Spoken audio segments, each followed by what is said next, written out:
What is up, everybody, and welcome back to the channel for another episode in the Ask Me Anything series. The first round of the Stanley Cup playoffs is over, and what a first round it was. We have a lot to talk about. As always, you guys killed it with the questions, so huge thank you to everyone that sent one in. Let's start off the episode with the first question from Mono the God, who says, is the Lightning's cup window closed? If not, what will they need to do in the offseason in order to get a deep run out of this core? I definitely don't think their Stanley Cup window is closed at all. Sure, Kucherov, Vasilevsky, and Hedman are getting up there in age, but they're all still performing at an elite level. Kucherov led the league in points. Vasilevsky had a big bounce back season and is a finalist for the Vezina Trophy. I like a lot of the moves they've made over the last 12 months. Jake Guentzel had a great first season in Tampa. He looks like a great fit. Bringing back Ryan McDonough turned out to be a really good move as well, and I was a big fan of their trade deadline, acquiring Bjorkstrand and Gord from the Seattle Kraken. At the end of the day, they ran into a juggernaut in the first round in the Florida Panthers. The Panthers put on a clinic in that series. I honestly can't remember a time I've seen a team shut down Nikita Kucherov like the Panthers did in those 5 games. He just never had any time and space to make any plays. So even though the result of the series was very underwhelming for Tampa Bay, losing in just 5 games, if I was a Lightning fan, I would still remain pretty optimistic heading into next season. Tampa Bay also wasn't at full strength really at any point in that series against the Florida Panthers. Oliver Bjorkstrand, who was one of their big trade deadline acquisitions, didn't play a single game in the series, and Brandon Hagel, who is one of Tampa Bay's most important players, was for the most part a non-factor as he got himself suspended, and then when he came back, he got hurt. Moving on now to the next question. This one comes from Wheel of Time, who says, how did you do in your bracket? I only got 3 teams right. Mine's not the worst in the world, but it's still not looking great. I got 3 series wrong in the first round. I had Colorado advancing over Dallas, LA advancing over Edmonton, and Tampa advancing over Florida.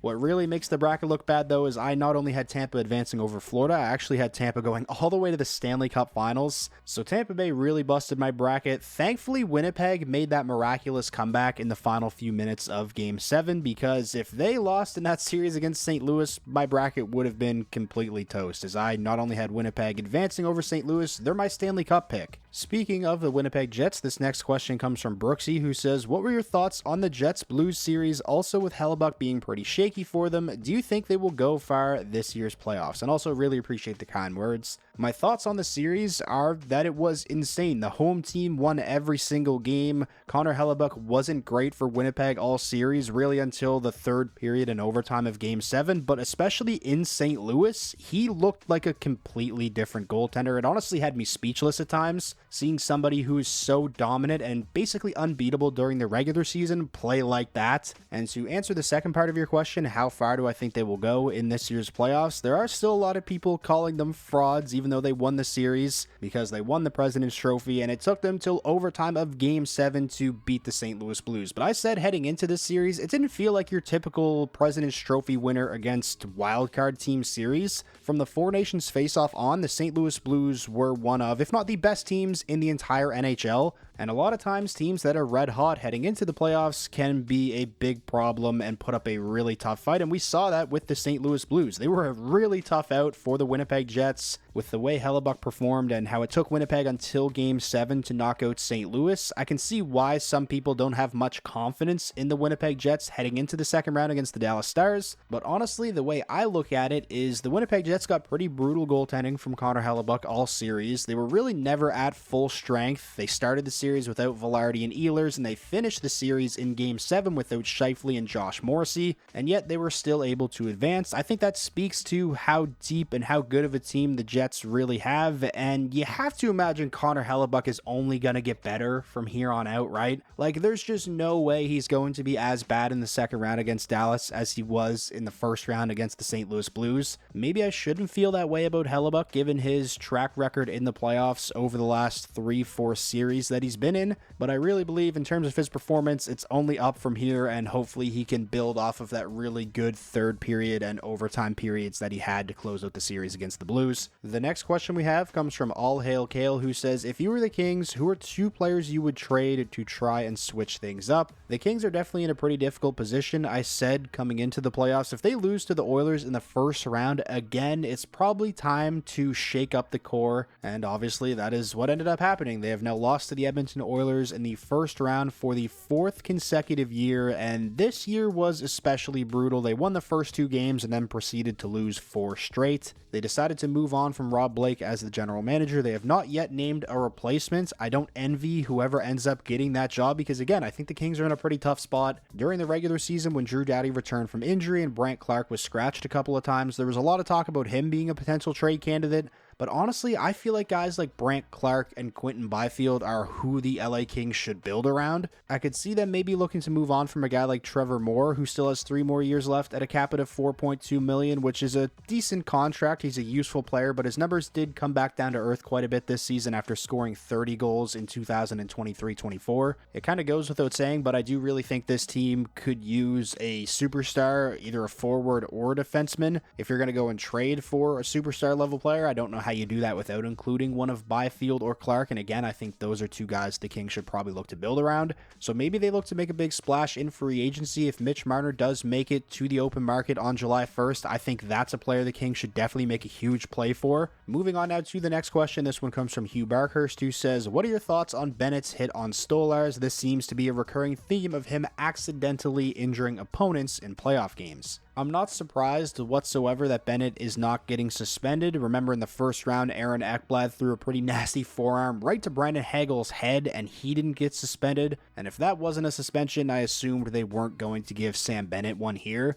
I'm not going to sit here and say Sam Bennett, went in there on purpose and was like, okay, I'm going to forearm Stolarz in the head and hopefully take him out of this series. But it was a reckless and careless play by Sam Bennett. It's the same as when players get high sticking penalties. Like, you never mean to high stick someone in the face and get a penalty, but you have to be responsible for your stick at all times and where it is. And I feel like it's the same situation here. If you're Sam Bennett, you're responsible for where your elbows are going. And here, unfortunately, Stolarz took an elbow to the head or a forearm. Again, I'm not surprised there was no suspension because, let's be real, NHL player safety is a joke. It feels like they just flip a coin to decide on if certain things are suspensions or not. At the end of the day, I'm just hoping Anthony Stolarz is okay. Concussions are no joke. It was reported that he was throwing up and he actually left the arena in an ambulance. So prayers to Anthony Stolarz. Hope he's doing okay. I'm sure Sam Bennett is going to have to answer to somebody in Game 2. And if Game 2 gets out of hand, the NHL is going to have nobody to blame but themselves. Moving on now to the next question. This one comes from Chub III, who says, thoughts on the Islanders winning the draft lottery? As a Red Wings fan, I'm obviously pretty upset with how the draft lottery played out. Not only did Detroit not move up any spots, they actually moved down from 12th to 13th, and they have still yet to ever move up a single spot in the draft lottery, which is insane. I am very happy for the Islanders and their fan base, though I think we all knew that team needed to retool, and when you look at some of the moves they've made over the last 12 months, like getting Cole Yzerman 20th overall in the 2024 draft, getting Callum Ritchie and a first-round draft pick for Brock Nelson at the trade deadline, and now getting the first overall draft pick. If you're an Islanders fan, you have to be pretty happy and pretty optimistic about the future. There's been a lot of discourse on social media about who the Islanders should use the first overall draft pick on, and honestly, I don't think you can go wrong with any one of Schaefer, Hagens, or Misa. If the Islanders don't view Noah Dobson as their franchise defenseman, then you probably go Schaefer. If they want to go with a forward, then there's 2 pretty elite options there in Misa and Hagens, who could both turn out to be franchise centermen. James Hagens is a hometown kid too. That would be a pretty cool story, him going first overall to the Islanders.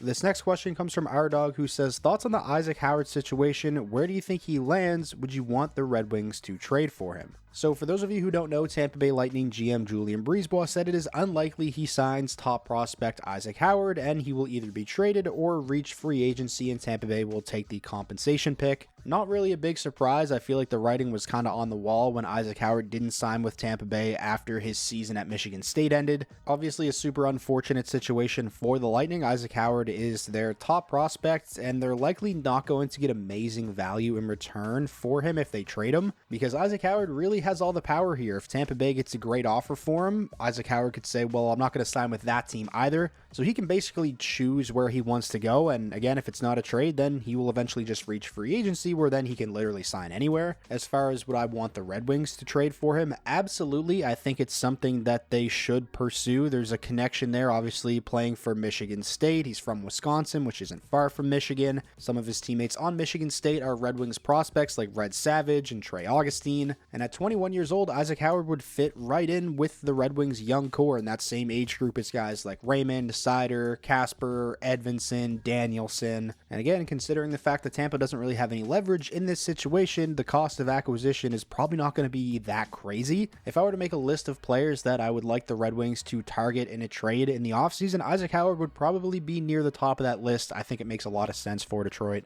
Moving on now to the next question. This one comes from Michael Keller, who says, can Calvin Pickard take the Oilers to the Cup? I definitely don't think it's out of the realm of possibilities. I mean, when they made the Stanley Cup Finals last year with Stuart Skinner in net, he only had, like a .901 save percentage in the playoffs. It's not like they got to the Stanley Cup Finals because of elite goaltending. If the Oilers are going to win a Stanley Cup with this core, it's going to be on the backs of guys like Draisaitl and McDavid. Can't imagine it's going to be because they were carried by phenomenal goaltending.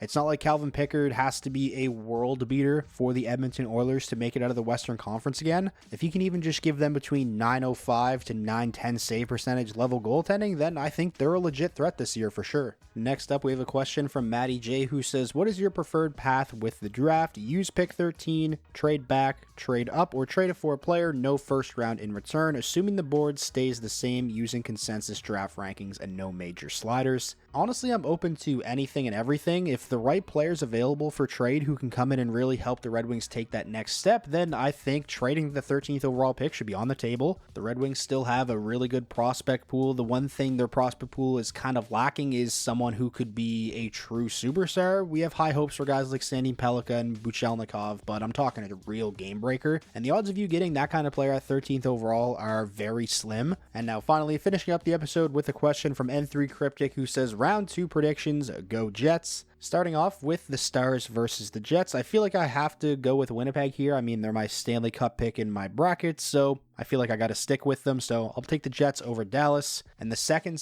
round matchup in the Western Conference is Vegas against Edmonton. I'm going to take the Oilers to advance here. I really liked what I saw from them in the final couple games against the LA Kings. It really just feels like the Oilers hit another gear. Out east, we have the Toronto Maple Leafs against the Florida Panthers. Game 1 already happened. Toronto won 5-4 last night. That being said, I'm still going to take Florida to advance over Toronto. I'm not going to overreact too much to Game 1. Florida really just impressed me so much in the first round against Tampa Bay. Again, I had Tampa Bay making it all the way to the Stanley Cup Final, and Florida made relatively easy work of them. And finally, the last second round matchup, we have the Carolina Hurricanes against the Washington Capitals. This is the second round matchup that I had in my brackets, and I had Washington advancing, so I'm going to stick with that here. I'm going to say the Eastern Conference Finals ends up being Florida versus Washington, and the Western Conference Finals end up being Winnipeg versus Edmonton. So that is going to wrap up this episode of the Ask Me Anything series. As always, huge shout out to everyone who sent in a question. Even if your question wasn't featured in the episode, just know I read them all and I appreciate all of you guys. If you made it all this way to the end of the video and you ended up enjoying yourself, please remember to leave a like. It's the best way to let me know that you enjoyed, and it does help out the videos a ton. And most importantly, if this was your first time checking out the channel and you want more NHL content just like this all year round, be sure to hit that subscribe button,